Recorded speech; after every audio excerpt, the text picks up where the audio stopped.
What's going on, guys? Zane here. Happy Tuesday. Want to welcome you back for another episode of the Everything Vive podcast. This is a special episode. It is actually episode number 100 for us. And Ronnie and I started this podcast a while back, and we honestly weren't sure what would come of it, but it's been an incredible experience so far. We've connected with so many great developers, so many great people in the community. And so first and foremost, just want to say thank you guys for tuning in week in and week out. I know we haven't been as good on our schedule week in and week out, but we are trying now. We have some more free time, and we have a little bit more of a better process in place. So that's why these episodes are coming to you mostly on Tuesdays. But let's get into the meat of it. So for this episode, really excited to bring it to you guys. It is an interview that Ronnie had with the developers Jan from the development team of Beat Saber, which is a game that is totally blowing up right now all over the place for the Vive. I personally have not had a chance to try it yet, but check out our last episode. Ronnie gave his thoughts, and we'll probably do another roundtable discussion when Ronnie, Damon, and myself can all jump on a call together to review the game after we've had a chance to try it. So the interview is great. A lot of awesome details, a lot of really cool things that they're doing behind the scenes and coming up in the future. So I hope you guys enjoy that. But I know what you guys are all tuning in for. It is the giveaway, and we're excited to be able to give away more keys or keys for this game, just because if you haven't had a chance to try it yet, this will be a way for you to get some free keys, a free key for the game. So we have a couple that we're giving away courtesy of the development team. So here's how we're going to do it. I know YouTube is a little backed up right now. We don't have all the episodes, but they are getting put on there. So when you go on YouTube, it's Everything Vive is the channel name. It's going to be episode number 100. There will be a corresponding episode on YouTube, episode number 100. So go there, leave a comment, let us know what you thought about the interview, give us some feedback, or give some feedback to the development team that we can pass on to them. So that is one way. The other way is that we are actually trying to focus on building up our Facebook page, which has been pretty much non-existent up to this point. So it is facebook.com/everythingvive for all you folks who are on Facebook. But we're starting to post our episodes on there, and I believe we're going to start with this one here. So if you check out the page, the video will be posted. You can leave a comment there, and guess what? These will both be separate since we have a couple of codes to give away. So you can enter in twice if you'd like to. So on YouTube, if you're a subscriber, leave a comment and we will announce the winners on the next episode. If you're on Facebook, make sure you like the page and leave a comment on that video. I think that's it. Yeah. I think that's it. So 2 chances to win. We really want to get these keys out there to you guys. So make sure you do that as soon as possible. And like I said, we will announce the winners on next week's episodes. But until then, guys, hope you enjoy this. Happy 100 episodes. And we'll still try to find something that we can do for the community. And Ronnie and I will discuss that discuss that offline, and then let you guys know where we're at, hopefully in the next episode or 2 here. So enjoy that. Enjoy the rest of your week. And here we go. Hello, everyone. This is Ronnie from Everything Vive. I have a special guest on the show today. You all will probably be familiar with him and the game he's working on. It's Jan Ilavsky. He's from Hyperbolic Magnetism, and they recently released a huge title on the Vive and other VR platforms last week. You probably are all aware of Beat Saber by now, but in case you aren't, you should definitely go check it out. Hi, Jan. How are you doing today? Hi, I'm really fine. I'm great. A lot of work, but I'm really good. Yeah, no, I just wanted, we were chatting a little bit before we started the recording, but I just wanted to thank you again for taking time out of your super busy schedule to talk with us here on the podcast. I'm sure, I know you've been, working super, super hard on ironing out bugs and with the release, and you're also going to be releasing the level editor soon, correct? Yes, very soon. So I can only imagine how busy things have been, but thank you again for taking a little bit of time out of your schedule to talk with us. You are welcome. It's my pleasure. All right, so let's get down, I guess, to the nitty gritty, about the game. First, if you could just give us a short background about yourself and the work that you've done in hyperbolic magnetism. Okay, so we started making games in like late 90s maybe with my colleague Vladimir. We started making games on high school, and we thought like it would be really nice to make this a job one day. But during the university, we were more focused on different things. I was playing music mainly. I was trying to be a music producer. But when we finished the school, and the app store of the iOS and Apple platform went out, so we decided to create some games on iOS. So we make few small games. Most of them were like huge fails, which happens all the time. Oh yeah. But like a few years ago, we released a game called Chameleon Run, which was really successful. We won the Apple Design Award. So this gave us a little bit of freedom about what to do next. So I bought HTC Vive, and I wanted to experiment with it. So in a few days, I got this idea to create a game where you have these sabers and you are cutting notes in the rhythm. And that was If I could interrupt for just a second, what was your first? Sure. What was your first introduction to VR? I know you bought the Vive and everything. Like, what were some of the experiences that kind of sold you on this idea that, hey, this would be something amazing to develop a title for? Actually, I don't know. I just remember that when all those Oculus development kits went out, I wasn't so like excited about it. I feel like, okay, Oculus it's nice, but we need more time to make it. We need more time for the hardware to go to the next level and start making sense. But when the HTC Vive came out, I really sensed something like, yeah, this could be it because of the room scale experience. The tracking was really nice. So when I get it, I started experimenting with it, playing a few games. I didn't get it because of the games. I just get it because of the hardware back then. Yeah. I wasn't expecting. I didn't know about any like really good games that would sell me the hardware. I just liked the hardware at that point. Yeah. No, that totally makes sense. So you guys decided that it was time to try to develop something in VR. What were your experiences like first going from the iOS development platform and then trying to move over to do VR? It was crazy. It's a huge difference in the development, about thinking how the game works, about basically everything. Even the showcasing the games is super hard in VR because you have to bring a lot of equipment. So the transition was quite slow.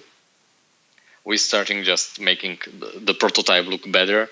And at one point, I think it was maybe 5 months when we were in development of Beat Saber, I thought the game is not good at all. So we stopped working on it. It was last year, maybe, I don't know, January. Okay. Yeah, we stopped working on Beat Saber completely and started to work on other iOS game. But then we showcased the Beat Saber on one small event, local event in Prague. And few guys told us, like, guys, you are doing really something interesting. Maybe you should consider continue working on it. And this was this past January? Yeah, it was not this January, but the last year January. Okay, got it. Wow, so you were about to give up on the project. Yeah, we actually spent 4 months doing something else. We didn't work on Beat Saber there was a break for 4 months. But then we got back. We figured out some problems we had. It's in VR, the main problem I have personally is you are trying to make it look good. You are trying to put all these effects there and visual feedback, but you are still trying to not like overwhelm the player with all this stuff. So you still needs to make it very clear what's happening. So I spent a lot of time making sure that you can see the cubes and you know how to cut them. So the background is really in contrast with the cubes all the time. Okay. Yeah, that was one of the things I wanted to talk to you about is a little bit how you arrived at the visual style of the game, because that is one thing that I totally agree that something that makes or breaks a lot of VR titles is are the visuals, and not in the same respect as traditional games. A lot of times it's kind of the more simple types of visuals that tend to do the best. Like, what were some of the were there any kind of decisions that you arrived to during development that maybe would have been, less conventional, or something that you wouldn't have thought of before you were experimenting? Or Let me think. Uh, Actually, the visual style started as simple lines, glowing lines. I like the Tron visual style and all that stuff. It's super easy to make it look good, because you just put some neon lightnings, and this was the basics I had. But later we figured out it's hard to make all this volumetric lightning around us around. So we faked it with some sky cube. I mean, the background was just a gradient going from one color to other color, but it was very static. Especially when you play the game, it was okay. But for people who were watching the game, it looks very like nothing was moving at all. It was very static. So I didn't like it. So we were trying to make it a little more like dynamic lighting with all these changing colors and all the stuff. But in VR, it's super hard to do that, especially because of the performance of the hardware. So we came up with very I wouldn't say it's complicated, but it's very different approach how to do the lighting for the whole scene. So the game is made in Unity, but actually we don't have any Unity lights in the game. Everything is made using I call it Bloom pre-pass lightning. It's like fog applied in the it's technical stuff, but basically we are just doing something in the first pass before the lightning is computed, and then we apply that to all the geometry, and it's super fast. And I hope it will work on also on these standalone headsets, which would be really great. That would be amazing. Yeah, because that's one of the things that actually really impressed me. In addition to just the game looking great, and it's surprising to me to hear you say that initially the game was so static and there wasn't a lot going. Because one of the first things that struck me when I started playing it was just how dynamic and how interesting the backgrounds in the levels are. Because it's one of those things, like, it doesn't necessarily have to be, but once it's there, it really enhances the experience. Like, it's part of, I think, what makes you feel like you're in the music, so to speak, when you're playing the game is like everything that's going on around you.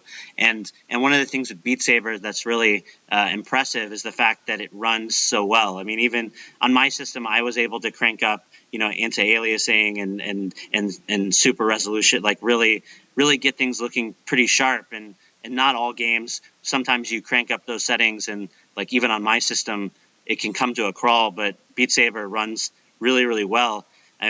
Was it particularly challenging to develop a system, or a game that was going to work on multiple levels of hardware compared to the games in the past? Or like, what was your process like optimizing the game? We have this phase of development in each game, so you are just trying to push as much as you can from the hardware you have.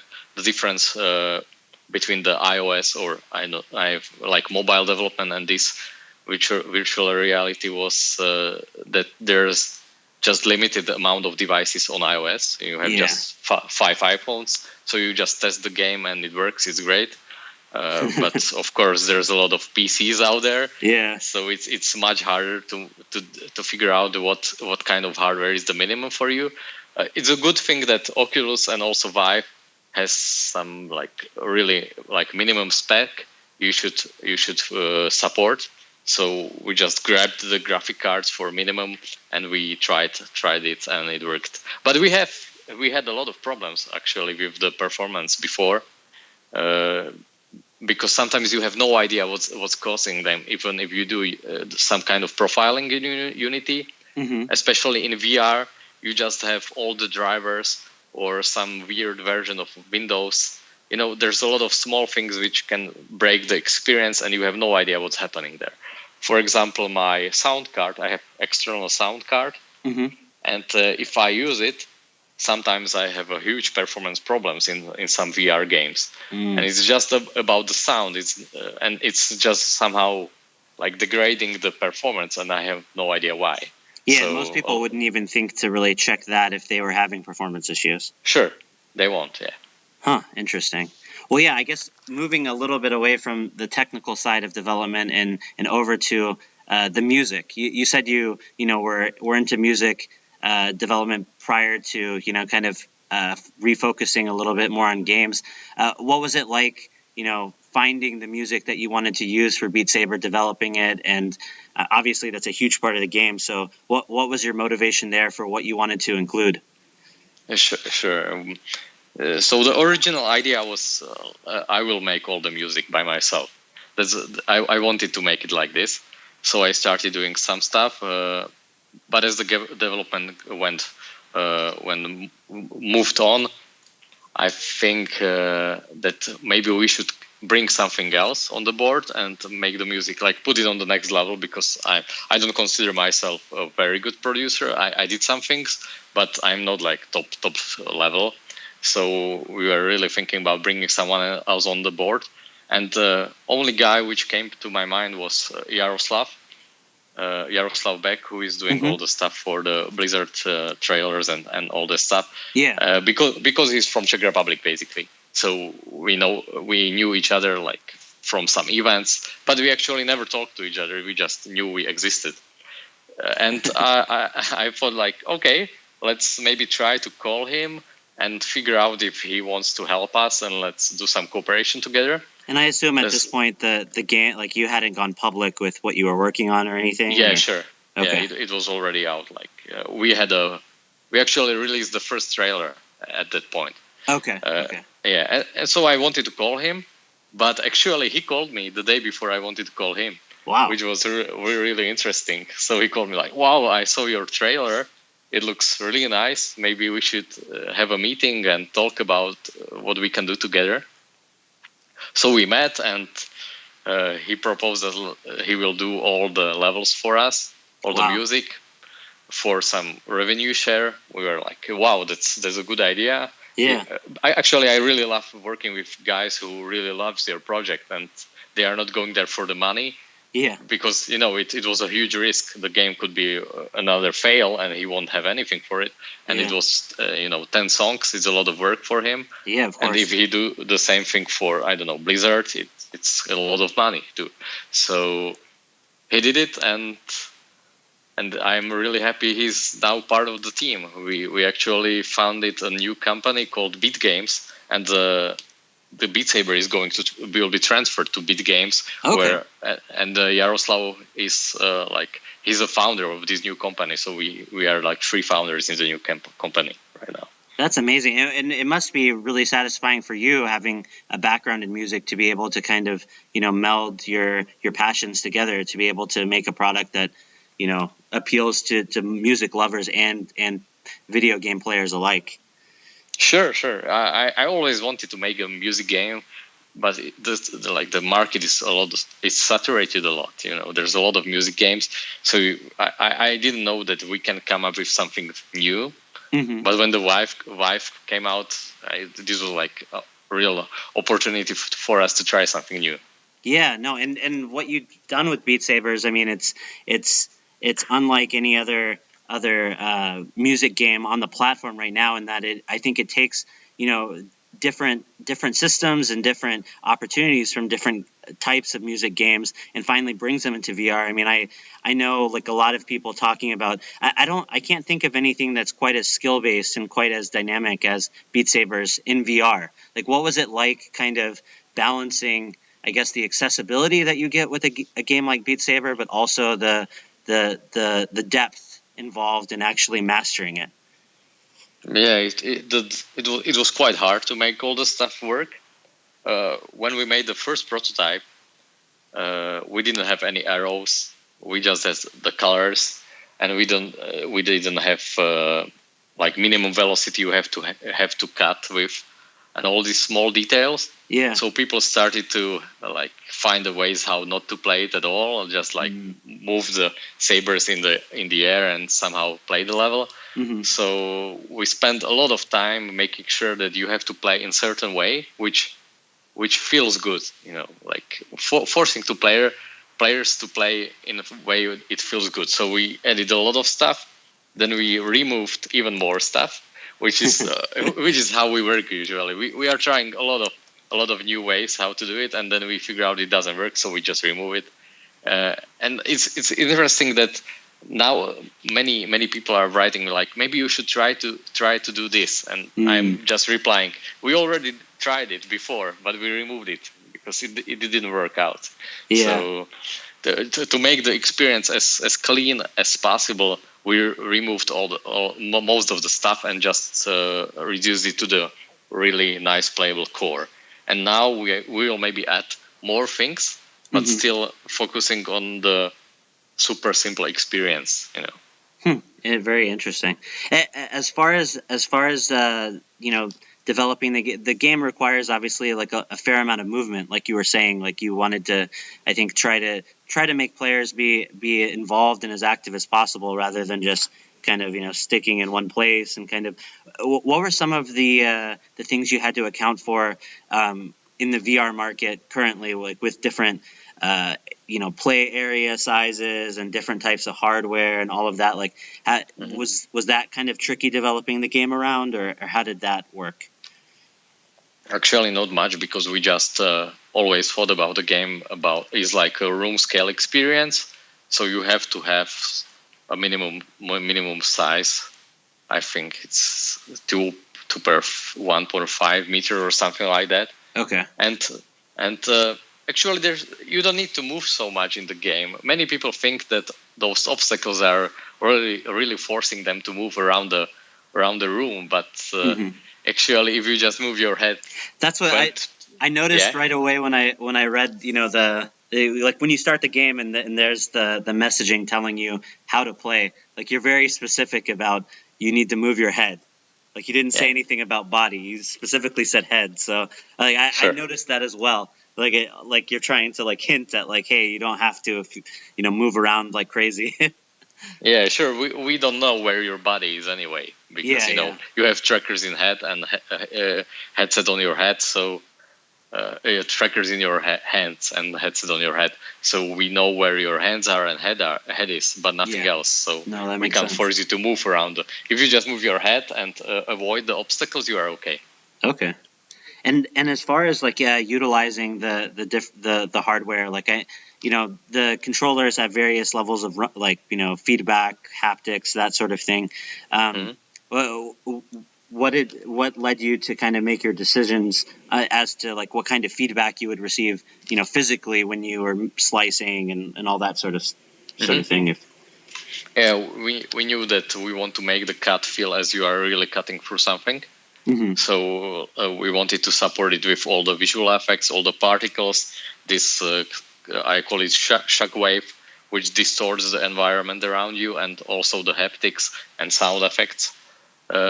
Actually, with the haptics right now, I'm not super happy about it because I think it can be improved. We are really trying to make you feel like it's really strong feedback. But when you are really cutting hard, your grip is too strong, so you almost can't feel it sometimes. So we are trying to find a way how to make it feel even more strong. But this is like in development. Yeah. Okay. No, that's interesting. And as far as I know, another thing that you have in development right now is the level editor. I was reading, I think on Twitter, you had said something about hoping to release an alpha of the level editor soon. Can you talk a little bit about the level editor and also what you guys envision for community involvement with the game? Yeah, actually, I found out there's few people who already made the editor for themselves, and they are creating songs there. So our initial plan was to release the editor with all the infrastructure and sharing capabilities and all the stuff. But now when we see that players or modders are already creating stuff, we thought like, okay, let's let's release the editor, especially let's release the system when they can import their own songs there to the game. Because it doesn't make sense for all those players who are just wanting to try some different music to hack the game somehow, to make this. So let's just release the system. They can do it. Why not? If they're doing it anyway. Yeah. So let's release it as soon as possible. So we have editor which we made levels in. It's not perfect. It's in alpha right now, but it's usable. So we will release it in separate branch on Steam, maybe even on Oculus. I'm not sure about how the Oculus stuff will work because the editor is 2D right now, so it's not in VR. Yeah. And I'm not sure if we can release something like this on Oculus Store. But we will do it somehow. We can maybe even release the editor without Steam or without Oculus, put it on our website. Because you still won't have the game, so we can release the editor for free for everyone. Is the goal eventually to let anyone that's interested in the lease to be able to make levels, or is it going to be something that you have to be more technically savvy to do? I think everyone can do it. It's really easy. You are just putting the cubes on the grid, so it's really really simple. Okay, go ahead. No, I just wanted to say it's super hard to think about the 3D space if you are putting everything on the grid. So maybe for many casual editors, it would be much easier to do it in 3D. But we are not working on that right now. Okay. And as far as sharing, the actual song, let's say someone out there makes their own level with music. Is it easy for other users to then play their level with the music, or do you have to have the files yourself? How does it work as far as maybe let's say further into the future where people might be interested in sharing tracks that they make? Right now it will work really. It will be really stupid. So you just need to have the files. You need to import them somehow in the game. Just so nothing fancy. Yeah, okay. Just drop them. This is why we are doing it right now, because the people are doing it anyway. So let's release it. Yeah. But in the future, we would like to have some kind of streaming media, streaming media stuff in the game, like Spotify or YouTube. So someone can make a level for some Spotify music. So you just search it and the level will pop up in the game instantly. So this is the plan for the future, not right now.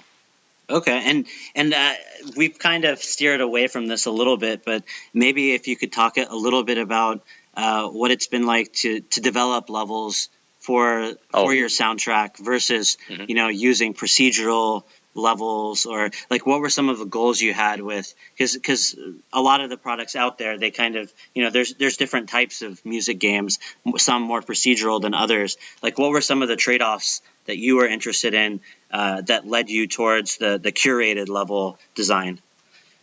Actually the Beat Saber, why the Beat Saber exists is because we wanted to make handmade levels. Because I before I played Audio Shield and some more games which generated content. Yeah. And I thought okay, it's sometimes it's good, but sometimes it's not. It's the variation of the good and bad is really really strong in both directions. So we wanted to have very very specific experience for the players. So let's make everything handmade, so it's perfect as it is. So when I started making levels, we just had one layer of the notes, so they were just in the bottom layer. So we started with that, and it already worked. And then we started to put more layers and more directions and the obstacles and all these combination bombs and all that stuff. We actually will add even more things in the game later, especially long notes. And actually also my skill improved during that period when we were adding more stuff. So in the beginning I was creating really simple levels, and then I was trying to put more variations in it. And if you actually order all the levels in the order I made them, you can see how I improved in creating the levels, like how more interesting they are. Basically. Yeah, no, for me, like about halfway through the track list, I had to sit myself down and like, okay, I need to get better at this to move forward, because it was definitely like I could tell like some interesting things started presenting themselves in levels. I was like, oh wow, oh wait a second, I need to.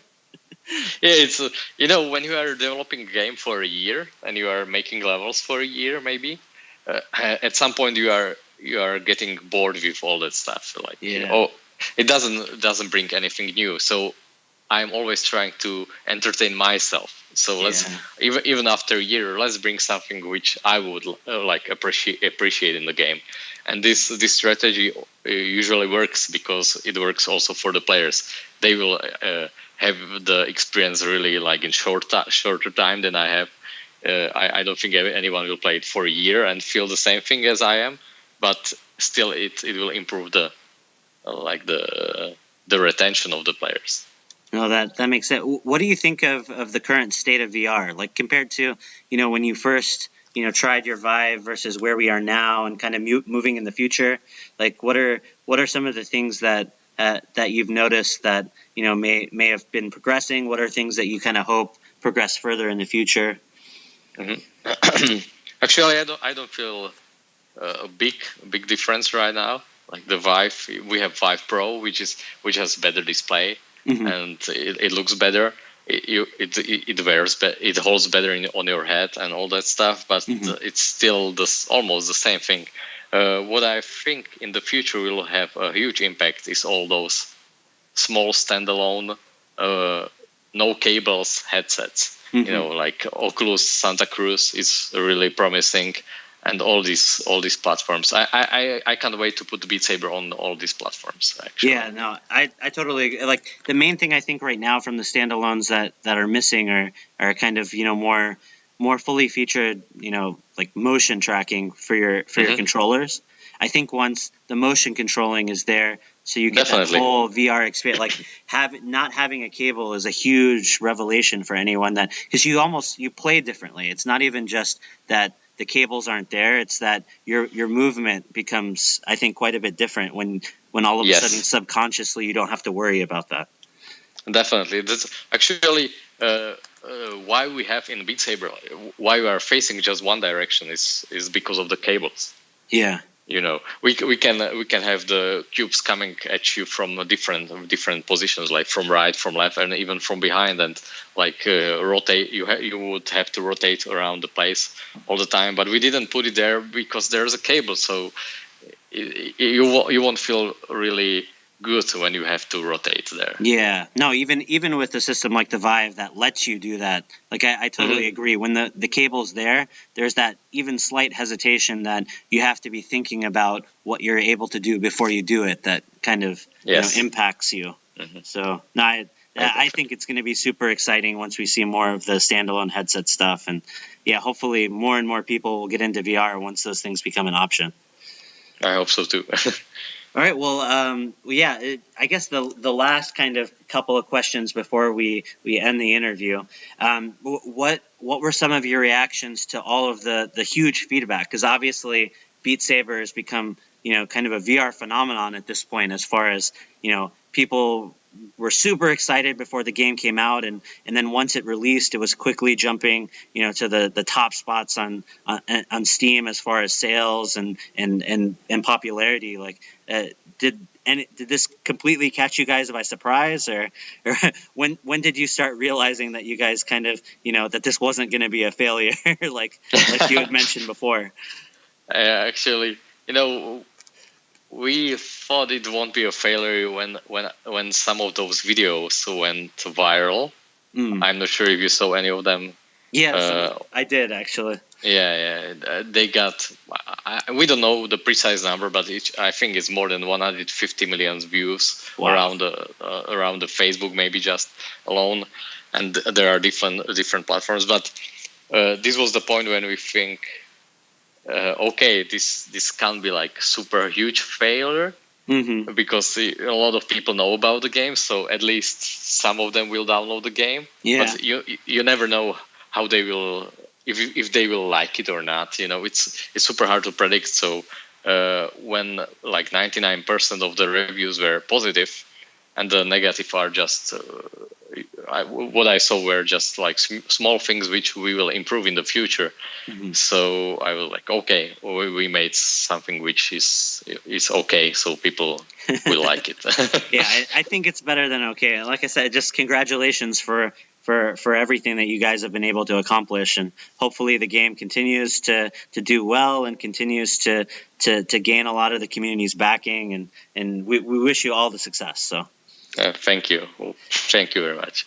So I guess going forward, what's the best way for people? I think a lot of people already kind of know how to follow you guys. It seems like there's all kinds of people on Twitter and different platforms that are following you. But for maybe listeners out there that haven't been super familiar with what's going on with Beat Saber, what's the best way for people to learn more about what you guys are doing and also about Beat Saber? Yeah, so we probably the best way is to follow our Beat Saber account on Twitter. Okay. Then you can also follow me because I'm doing posting more like more technical stuff, and sometimes I post something even before we put it on Beat Saber, like alpha versions and all that stuff. And also on Steam forums and maybe Facebook. Actually, we are trying to be everywhere. It's hard, but we have a social manager which is helping us a lot with that. Mm-hmm. so we couldn't do it by ourselves. It's crazy. No, and honestly, like you guys have been super responsive, I think, to the community and continuing to release updates and everything. And the game's only been out on Steam for a week now, so it's awesome how much you guys have put into this, and like I said, it's also amazing not just seeing what you guys are putting out, but also what a lot of people that are playing the game are putting out. There's all sorts of interesting videos and different things out there that once people get into the game that they can just dive deeper and deeper into. So yeah, we are really glad people like the game and they are putting a lot of their time into it. All right. Well, thank you again, Jan, for taking the time to speak with me. And hopefully we'll be in touch in the future, and we look forward to future developments from your team in the game. Thank you for having me. Thank you again. All right. Take care, everyone. Take care.